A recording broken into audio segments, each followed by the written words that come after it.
All right, so let's talk about the sprinter's position more in depth. So sprinter's position is basically if you got a wall or what have you, you're here, body is straight in line, we're bent at about 45 degrees, bracing in our core and pushing through the ball of our foot, and that is a good sprinter position as far as position one. We're not pulling any of the feet off the ground. We're just being in that position and making sure that our hips are in line with our shoulders and our shoulders in line with our hips and down to our ankle, and we're all in line and in phase with everything that we got going on.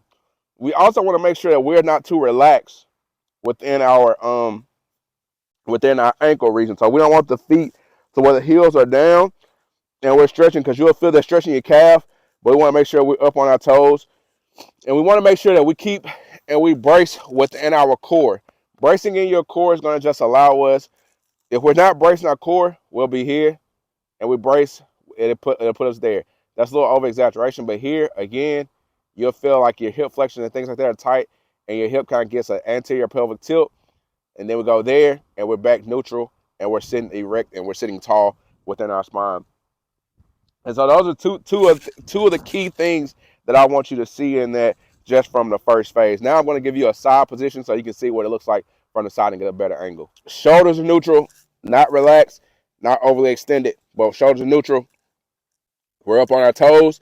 And like I said, you can see, even though I got a gut, you can see if I'm relaxing my torso and not brace, my pelvis will tilt down, so I get a lot of anterior pelvic tilt. So my posterior pelvis will be sitting a little taller, and if I brace, we'll get everything back to neutral. I'm up on my toes, and also, so we want to go from there. Once we're able to hold this and just stay there relaxed, it's not as easy as it looks.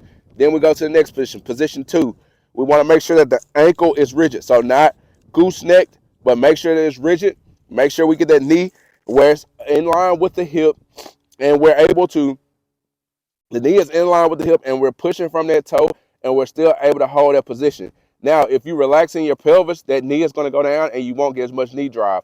If you're bracing your pelvis, then you will have more knee drive, and that knee will be in line with the hip. Right now, I just want you to focus on that lower half, because that's a position that we want to get stronger in, because that's a position that we need to be a great sprinter in all sports, across all sports.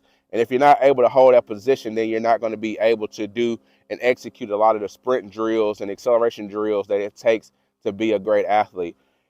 99.9% of athletes could use more hip mobility, and so this is part of that series as far as strengthening your hips and allowing you to feel where that position is. That's going to connect with your brain or your central nervous system. That's going to connect with your body, and so you'll be able to get in that position easier because you'll know what it already feels like. If there's anything that you guys can think of as far as video ideas or anything that you have questions on, make sure to comment below. And as always, if you like the content, like, subscribe, and as always, always, always, young legends, be legendary.